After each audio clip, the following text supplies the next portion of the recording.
이 자리 하나님의 은혜와 평강이 우리 모두에게 함께 하시기를 주님의 이름으로 기원드립니다.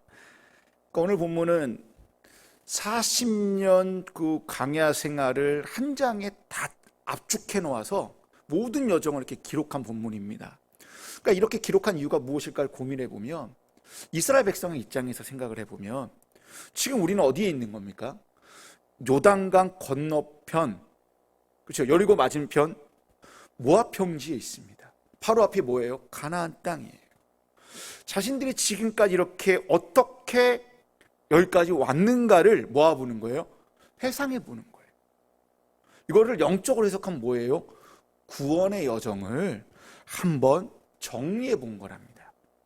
내가 구원받을 수 없는 내가, 다시 말해서 애굽의 종살이하였던 내가 어떻게 구원을 받아, 구원받은 내가 어떻게 인도함을 받아 지금 여기까지 왔는지를 누구한테요?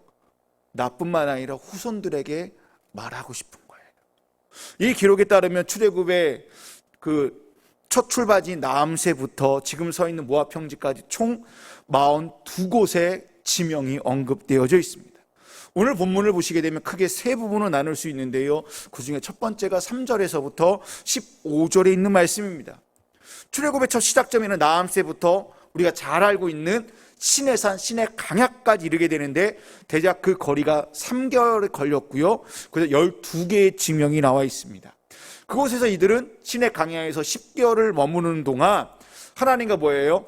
언약을 맺고요. 하나님의 말씀, 다시 말하면 율법을 받게 되고요. 하나님과 교제할 수 있는 성막을 만들었던 것이 첫 번째 해당되는 곳입니다.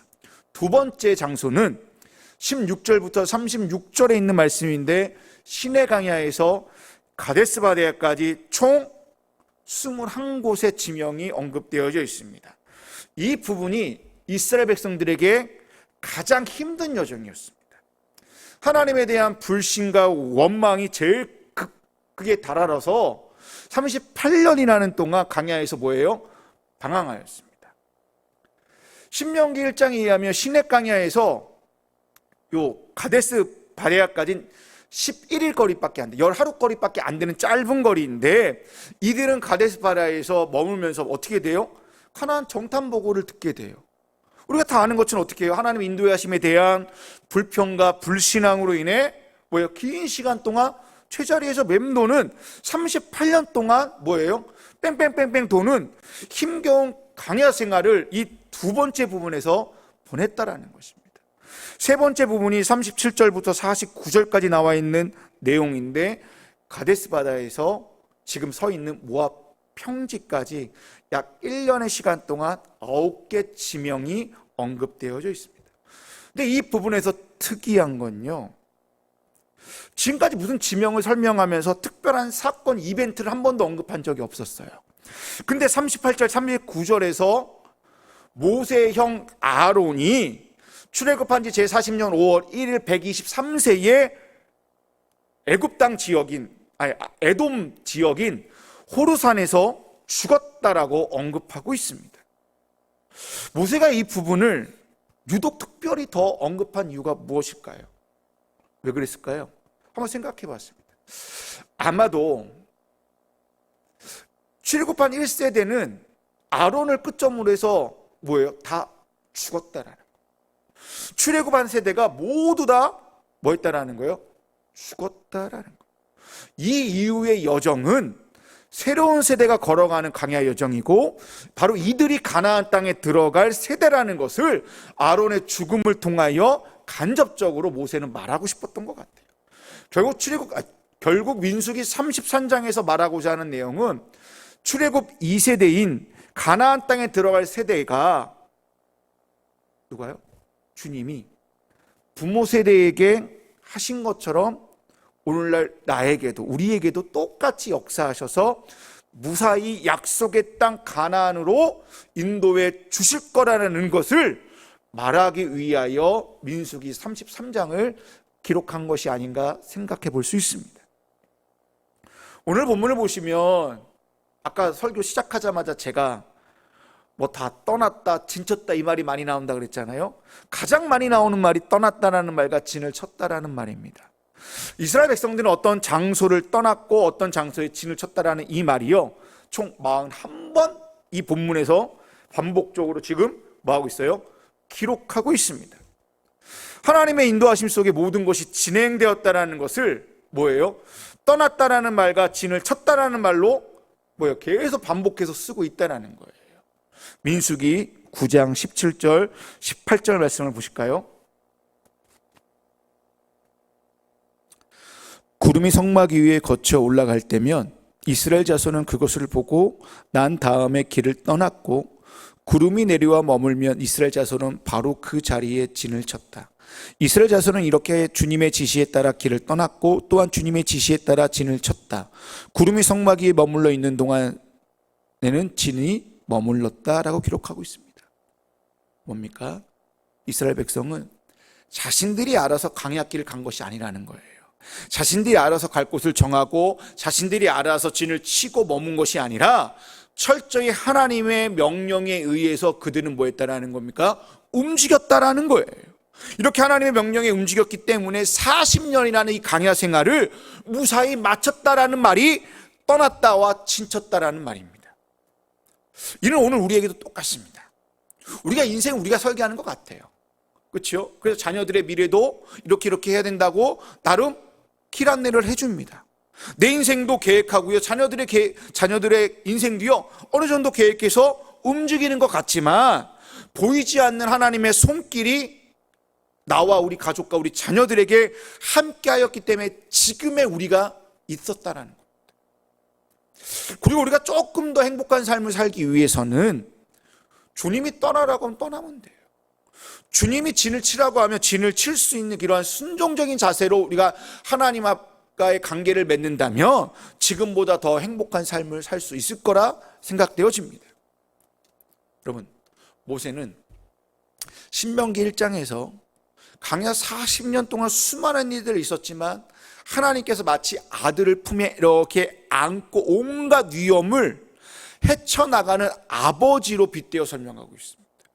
그 아버지가 모든 광야의 여정 속에서 자녀의 이스라엘 백성보다 한 걸음 더 먼저 가셔서 안전하게 머물 수 있는 곳을 뭐 했다는 거예요? 정탐해서 여기는 안전하네, 우리 자녀들을 여기에 뭐하자? 머물게 하자 하고서 알아서 다 찾아다니셨더라. 그래서 낮에는 더울까봐 구름기둥으로, 밤에는 추울까봐 불기둥으로 인도해 주셨다라고 고백하고 있습니다. 이제 말씀을 볼까요? 신명기 1장 31절과 33절입니다. 광야에서도 너희가 당하였거니와 사람이 자기 아들을 아는 것 같이 너희의 하나님 여호와께서 너희가 걸어갈 길에서 너희를 아는 사 이곳까지 이르게 하셨느니라. 33절은요 세 번역입니다. 당신들이 진칠 곳을 찾아주시려고 당신들 앞에서 당신들을 인도하여 주셨는데도, 그리고 당신들이 갈 길을 보여주시려고 밤에는 불기둥으로 낮에는 구름기둥으로 인도하여 주셨습니다 라고 모세는 고백하고 있다는 것입니다. 그렇다면 여러분, 출애굽 이후 40년 동안 광야 생활을 하면서 자신들이 머물렀던 장소를 이렇게 일일이 언급한 이유가 무엇일까요?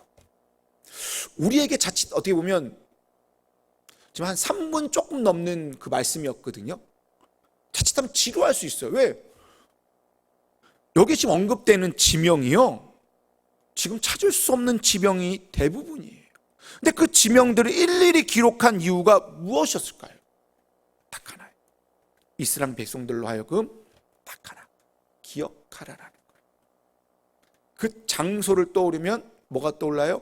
사건이 떠오르고 그 사건의 역사했던 하나님을 떠오르라는 거예요. 한마디로 광야 생활을 너희는 뭐 하라는 거예요? 기억하라는 거예요. 근데 대부분 사람들은요 광야 생활을 기억하고 싶지 않았을 거예요. 너무나 힘들고 어려운 시절이었기 때문에 광야 생활을 이렇게 지우고 싶었을 거예요. 왜 이렇게 어려웠던 일을 자꾸 기억하라고 말하냐? 왜 힘들어 배고팠던 신한 일을 왜 자꾸 기억하느냐고 아우성 칠 수 있어요. 근데 이스라엘 백성은 뭐 하는 겁니까? 2번 다시 광야 생활을 하고 싶지 않았을 거예요. 한번 생각해 보세요. 나의 부모는 광야에서 다 죽었습니다. 하룻길을 좀 불평불만했다고 38년 동안 뺑뺑이 돌았어요. 그리고 숱한 고난과 어려움 속에서요 살아왔어요. 그렇다고 잘 먹었느냐? 못 먹었어요. 그냥 만나와 메추라기로 40년을 견딘 거예요. 이들은 그러한 강야를 뭐 하라는 거예요? 기억하래요. 강야 생활을 한번 되새겨보래요. 단순히 그럴까요? 아니요. 강야 생활을 기억하라는 말은요, 하나님을 기억하라는 거예요. 하나님이 강야 속에서 어떻게 역사였는지 한번 기억해보라는 거예요. 그 기억을 통해 자신들이 여기까지 올 수 있게 하신 하나님을 뭐 하라는 거예요? 경배하고 찬양하고 사랑하라는 거예요. 자신들이 부족하고 불평과 불만이 많았던 내 입술을 단련시키고 나의 걸음을 인도하시면서 나의 걸음걸음을 단련시켰던 그 하나님께 뭐 하라는 거예요? 감사함으로 강야 생활을 뭐 하라는 거예요? 기억하라는 거예요. 이스라엘 백성은요, 잘 생각해 보세요. 이제 조금만 있으면요 뭐 하게 돼요? 이제 한 달 정도 지나면요 약속의 땅 가나안 땅에 들어가게 돼요. 가나안의 땅에 들어가면요 지금보다 더 많은 것을 가지게 될 것이고요, 더 많이 누릴 것이에요. 그리고 하나님께서 약속하신 땅이기 때문에 얼마나 많은 복을 부어주시겠어요. 그래서 지금보다 더 많은 윤택하고 안정된 삶을 살 수 있도록 그들에게 행복과 자유를 주실 거예요. 그런데 사람은요 시간이 지나면 자신들이 누리고 있는 것을 당연한 것으로 여긴다는 거예요. 그러다 보니까 은혜와 감사를 어떻게 잃어버려요. 잃어버리는 건 끝나나요? 하나님도 잃어버린다는 거죠. 그래서 주님은 지금 이스라엘 백성들에게 뭐 하라는 거예요? 40년의 강야 생활을 지금 기억하라는 거예요. 자신들이 걸어온 강야의 여정을 기억하여 가나안 땅에 들어가게 되면 제발 좀 겸손한 사람이 되고 주의 말씀을 순종하는 자들이 되고 주의 법을 지키는 하나님의 선한 백성들이 되라는 그 의미가 오늘 본문에 깔려 있다는 것입니다. 이스라엘 백성은 오늘 본문에 수없는 장소를 회상하면서 자신들이 저질러 왔던 불순종의 역사를 어떻게 할까요? 기억할 수밖에 없다는 거예요. 자신들이 얼마나 많은 죄를 지었고 하나님께 원망과 불평으로 불신앙의 모습을 보였는지 기억해보라는 거예요.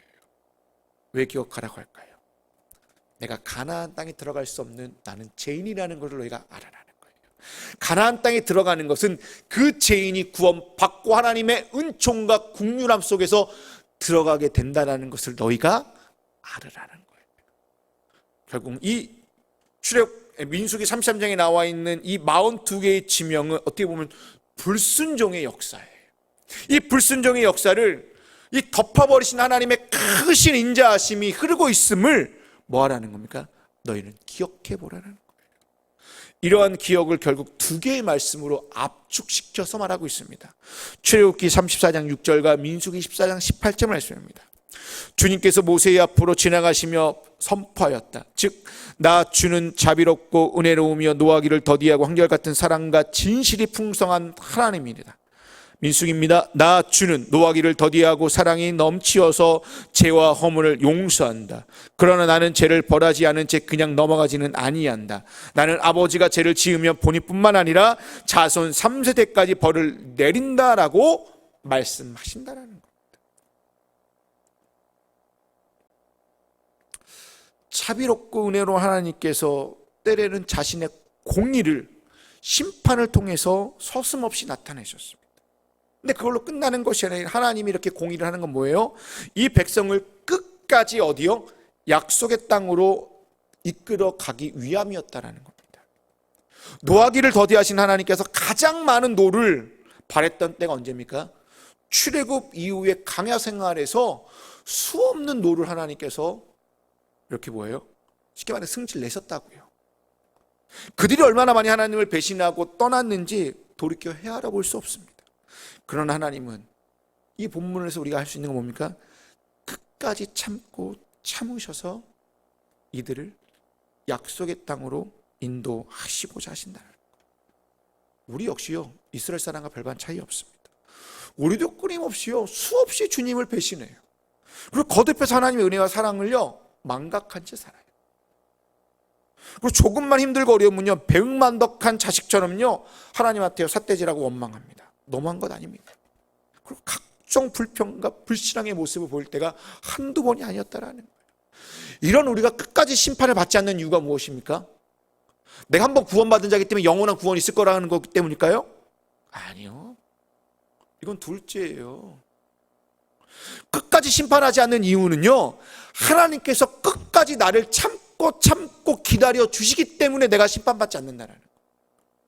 우리가 버림받을 만한 짓을 너무나 많이 했는데도 우리는 이 예배당에 나와서 딱 한마디, 주님 잘못했습니다. 이 한마디에 주님은 그것을 귀하게 여기셔서요, 모든 것을요 다 잃어버린 채, 아 그래 내가 너에게 더 귀한 것을 줄게 라고 하시는 분이 하나님이기 때문에, 그렇기 때문에 출애굽의 여정을 보면서 우리는 깨달아야 돼요. 아, 이 모든 것이 은혜였구나, 이것이 은총이었구나, 이것이 감사였구나. 아, 그렇다면 내 삶도 지금까지 이 모든 것이 뭐였다? 은혜였고 은총이었고 감사였고, 앞으로의 삶도 은혜였고 은총이고 감사일 수밖에 없구나라는 것을 오늘 우리 보러 뭐 하라는 거예요? 깨달으라는 것입니다. 여러분, 신앙은 기억입니다. 하나님께서 베풀어 주신 사랑과 은혜를 기억하며 되새기는 것이 신앙입니다. 근데 우리는 신앙 안에서 한번 회상해 보십시오. 신앙 안에서도 기억하라고 하면요, 어떤 생각을 먼저 떠오르세요? 자신의 잘못된 부정적인 기억이 먼저 떠오를 겁니다. 보통적인 사람, 보통 그 사람들이 다 그래요. 저 역시 지난날에 안 좋았던 것을 먼저 떠올라요. 그래서 지금의 저를 발목 잡을 때가 종종 너무나 많이 있다는 거예요. 과거의 기억이요, 알게 모르게요, 지금의 나를 불안과 초조하게 만들고요, 두려움으로 몰아넣을 때가 너무나 많다라는 것입니다. 그러다 보니까요, 자신감도요 떨어지고요, 타인과 비교하게 되어 죄책감과 무능한 존재로 만들어버린다는 겁니다. 이처럼 부정적인 과거에서 해방되지 않으면 우리는 새로워지기 힘들다는 것입니다. 우리가 신앙생활하는 이유는 무엇입니까? 매일매일 새로운 피조물로 거듭나기 위해서잖아요. 그렇잖아요. 그래서 매일매일 성화의 삶을 살아가기 위해서잖아요. 그런데 내 안에 이런 부정적인 기억들이 많으면요, 새로운 피조물로 거듭나지 못해요. 그 부정적인 기억들이요, 새로운 피조물이 돼가야 할 나를 이렇게 발목을 딱 잡고, 너는 그럴 수 없는 존재야, 너는 새로운 피조물이 될 수 없어라고 말하고 있다는 겁니다. 오늘 본문을 보시면서 광야 여정에 이들이 보인 모습은요, 두 가지밖에 없어요. 불평과 원망이에요. 그걸 종합해보면 불신앙의 모습이었어요. 하지만 하나님이 이 부정적인 모습을 오늘 본문에서요 한 번도 언급하고 있지 않아요. 출애굽기와 민수기를 보면요, 얼마나 많은 불평과 불만을 제시하였는지 그 자세히 기록하였는데, 민수기 33장에서는요 42곳의 지명을 언급하면서요, 이들이 한 번도 부정한 모습을 보였다라고 얘기하고 있지 않다는 거예요. 다른 말로 하면 이게 무슨 말입니까? 하나님은 그걸 기억하고 있지 않다는 거예요. 하나님께서 어떻게 보면 망각의 은혜가 있어서 그런지 이스라엘 백성들이 잘못했음에도 불구하고 끝까지 뭐예요?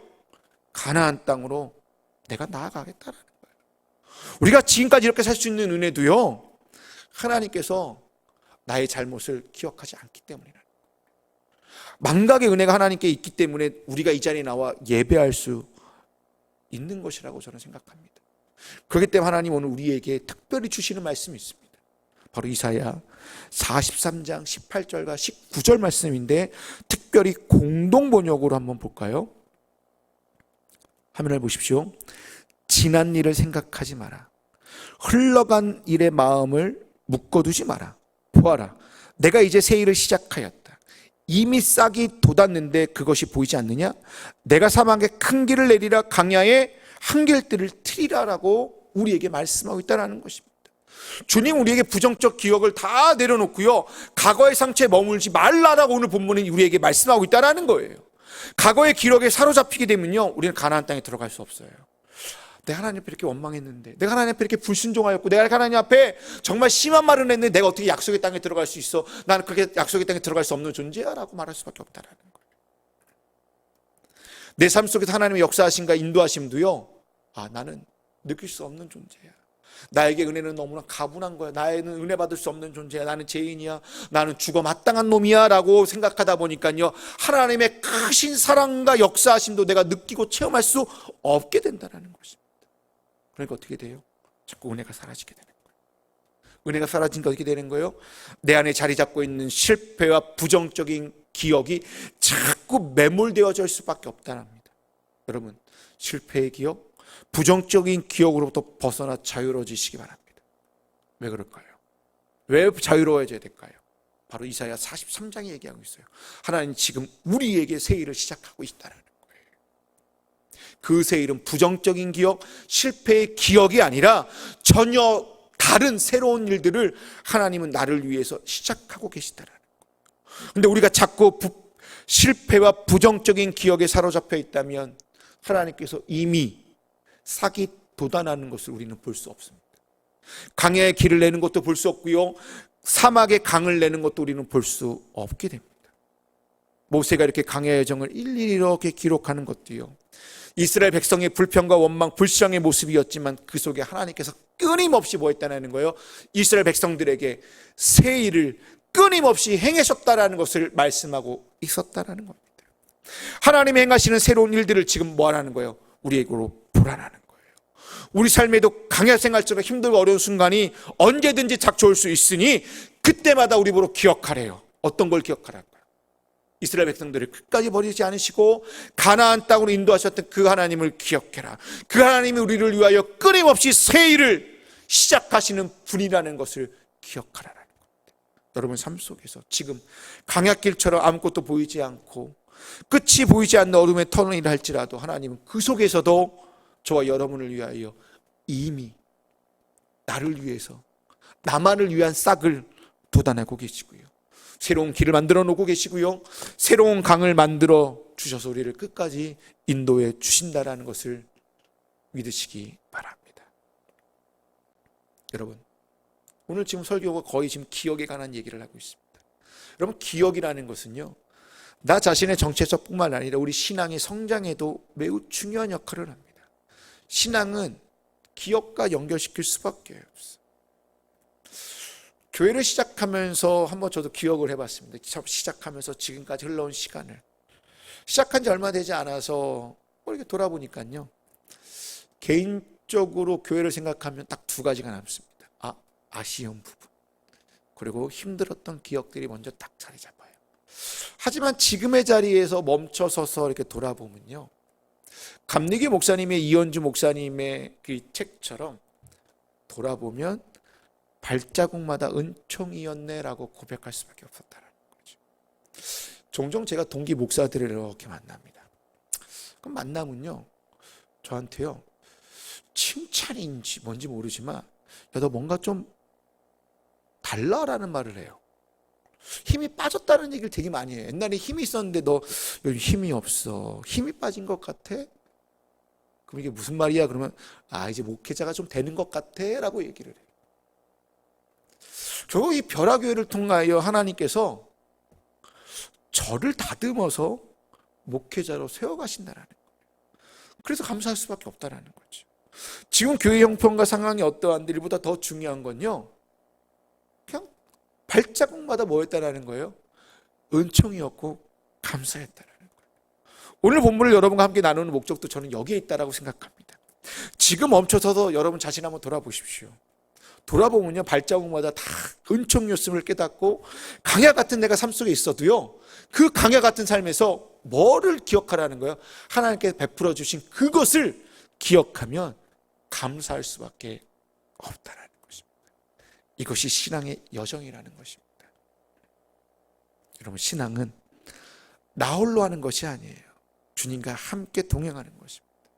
나에게 큰 자비를 베풀어 주심을 기억하고 되새기는 것이 신앙이에요. 지금 힘들어요. 불평, 불만 할 수밖에 없어요. 근데요, 그거 하지 말래요. 지금까지 나와 함께 해주신 주님께 오히려 감사로 나가보래요. 그럼 주님이 오늘 우리에게 이렇게 말씀하십니다. 그래, 지금 너희 강약길에 있지? 하지만 이곳이 불평과 힘듦의 장소가 아니야. 하나님의 역사, 숨결이 있는 곳이다. 그러니 지금 서 있는 곳에서 항상 나를 기억해 보렴 라고 주님은 말씀하고 있다는 것입니다. 이제 말씀을 마치겠습니다. 오늘 하루, 여러분 매일매일 하루의 여정을 신앙의 여정을 한번 기억해 보십시오. 그리고 한번 잠자기 전에 기록해 보시든지 아니면 이렇게 한번 생각해 보십시오. 기억해 보고 이렇게 회상해 보면 그 순간순간들이 떠오를 것입니다. 그리고 그 순간순간에 떠오르면서 아쉬운 부분도 있고 원망스럽고 불평스럽고 좀 부정적인 생각들 또 실패의 기억들이 떠올릴 거예요. 근데 그보다 더 중요한 건 뭡니까? 하루에 24시간이요 돌아보니까요 발걸음마다 은총이었다라는 거죠. 모든 사건 속에서 하나님이 계셨고요, 모든 사건 속에서 은혜로 나를 인도해 주셨기 때문에 오늘 하루도 감사였다라는 거예요. 내가 잘나서요? 내가 특별해서 하나님께서 그렇게 해준 거예요? 아니에요. 이스라엘 백성이요 선택받은 것처럼요 너무나 작고 연약한 자를 선택하셔서 자비롭고 은혜롭고 노하기 더하신 그 인자와 진실이 마신 하나님께 감사할 수밖에 없는 존재로 하나님이 그 광야 생활을 그들을 지켜주셨던 것처럼 오늘 나 자신도 감사로 나갈 수밖에 없었다라는 겁니다. 여러분 기억하십시오. 출애굽의 여정 40년의 광야 생활은 나 혼자 걸어간 것이 아니라 하나님과 함께하는 시간입니다. 가나안을 목전에 두고 멈춰서서 광야 생활을 되돌아보라고 하는 것은 그 발자국마다 뭐였다라는 겁니까? 은총이었다라는 겁니다. 하나님이 그 시간 동안 이스라엘 백성들에게 딱 두 가지 모습이에요. 하나는 신실하심의 모습이고 하나는 인자하심의 모습으로 한결같은 사랑으로 그 광야길을 인도해 주셨던 것처럼 오늘 우리에게도 그 신실하심과 인자하심이 우리에게 동일하게 베풀어 주실 거라고 오늘 본문은 우리에게 말씀하고 있습니다. 그렇기 때문에 여러분 오늘 말씀을 마치면서 기도할 때 돌아보면 모든 발자국이 은총이었다라고 고백하시길 바랍니다. 지금 서 있는 여러분의 신앙의 자리 또는 일상의 자리, 지금 우리가 함께 예배드리는 이 벼라 공동체 안에 하나님의 신실하심과 인자하심이 날마다 새롭게 기억할 수 있는 귀한 곳이 되기를 주님의 이름으로 축복합니다. 그러니 여러분 지난날의 가오들, 허물들, 그리고 실패와 부정적인 기억들을 다 내려놓으시고 하나님께서 새롭게 인도해 주실 새로운 기억들을 만들어 가실 것을 믿고 오늘 하루도 은총이었다라고 고백하는 저와 여러분이 다 되기를 주님의 이름으로 기원 드립니다. 기도하시겠습니다.